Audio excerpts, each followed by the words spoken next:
Ayan mga bossing, kamusta po kayo? So ito, video natin ngayon. So road trip tayo, okay? Hindi, mag-ano tayo, meron tayong re-rescuehan na tropa. Kasi yung unit niya daw ay biglang namatay sa takbo. So naipagawa na niya doon sa malapit na shop. Kaso ang problema, nung tumigil ulit siya doon sa kanila, wala na, dapat idadalhin niya doon sa shop. Kaso ayun nga, ayun na umandar. So gagawin natin, ayun, pupuntahan na lang natin doon sa bahay niya. Okay, so medyo may kalayuan din yung bahay ng tropa natin. Kasi ngayong araw kasi wala, sarado kasi yung shop. So kailangan niya kasi yung unit, kaya kailangan natin gawin kasi gagamitin niya service sa trabaho yung bukas. Okay, so ayun, samahan niyo ako mga bossing. Tingin ko anong magagawa natin kung maayos natin yung kanyang unit kahit limited lang yung ating magiging tool. So tuturo ko sa inyo, check ko sa inyo paano magiging troubleshooting natin. Okay, so sa trip mo na.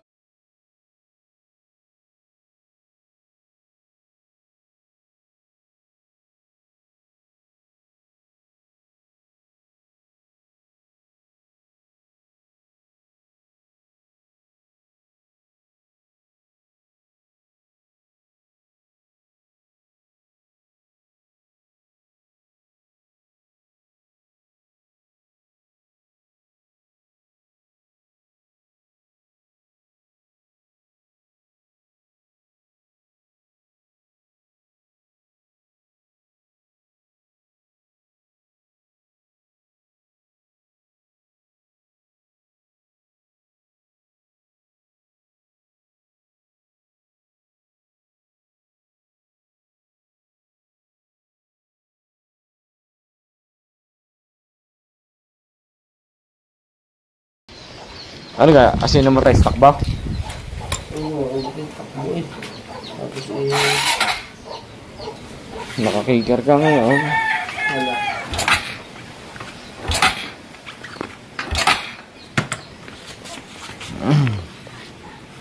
Ito ang nilinis na to. Oo, Pinalinis mo. Tapos umandar. umanda nung naiuwi ka. Pero nung iniuwi ka, sabi ko ipalyada ako bigay siya. BBS lang ako naka-uniform mate. Oh. Dadali ko nga sa inyo. Ala hindi, wala na. Ayaw nung da. Kanina mo mutaw. Tapos Okay, so ngayon, ganito ang gagawin natin. So, i-check muna natin yung kanya kuryente. So, dito muna tayo mag-uumpisa sa kuryente mga bossing. So, ganito yung naging strategy ng pag-check kung okay yung kanya kuryente. Okay, so tatanggalin yung spark plug cap. Then, itututok natin sa dulo ng spark plug. Saka natin i-kick. At ayan, kung makikita nyo yung ating kuryente. So, napakalakas ng ating kuryente na lumalabas sa ating ignition coil. So, ang gagawin natin dyan mga bossing, ang sunod naman ay syempre ay tatanggalin natin yung kanyang spark plug. Okay? So, another tips po para sa inyo kapag para malaman natin kung may problema yung spark plug. So, dapat po pagka yung spark plug binunot natin, dapat po tuyo yan at malakas yung kuryente. Pero kapag ka po yung spark plug nyo, kahit may kuryente tapos namamasa yung dulo na spark plug. So, ayan.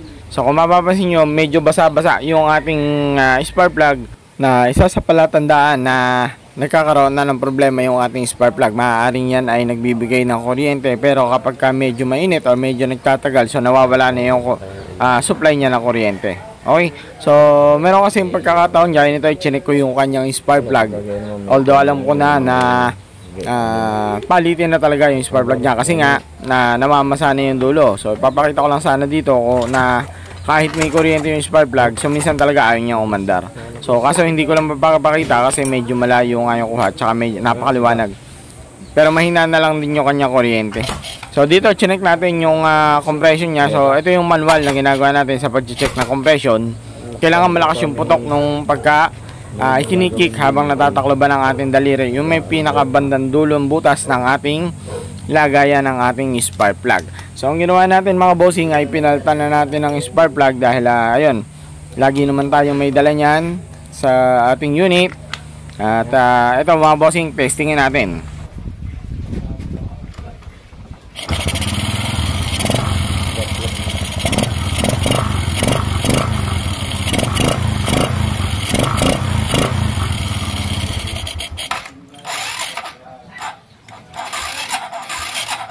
Yes, Sa ba? battery yan, buwan. Bakit? Hindi, pinagay ko ng kulay na. Malawbat. Pinagdala ng flat. Pagka ko, ano yung bumili siya ng ano, local naman na rin? Ha? Local na rin. Kaya nga, ginagawa ko yung ganito yun. Magdalensya ka ng spark plug, tapos ay magdala ka ng isang pangkalas. Para pagka nasa ano. Okay mga bossing, ngayon na napaandar na natin ang unit ng ating tropa. So ganun lang yung ginagawa natin pag-check. So step by step, ganun lang. So may papayo ko lang sa inyo or yung tips na may bibigay ko sa inyo. Mas maganda magdala kayo ng spark plug sa inyong biyahe. Kasama na yung spark plug yung spark plug wrench para kahit papaano ay meron kayong magawang solusyon do sa problema ng unit na maaaring minsan ay talagang although minsan kahit hindi na natin i-check, so minsan ginagawa na tsatsambahan pag napalitan ng spark plug umaandar na. Okay, so basic tools lang yung kailangan natin. So gaya ng nangyari dahil walang tools at wala ring spark plug, so ayun, hindi na nakapasok si tropa sa kanyang trabaho. Okay, so yun lang mga bossing, uwian time na naman. So mas matagal pa yung biniyahin natin kaysa doon sa paggagawa ng unit. Okay, so importante na ayos natin yung unit niya at magagamit na niya. Okay, yun lang mga bossing, maraming salamat sa inyong panonood. Till next video natin mga bossing, at please like and subscribe naman na po sa ating channel. Okay, God bless mga bossing, and yun, ride safe po sa atin lahat.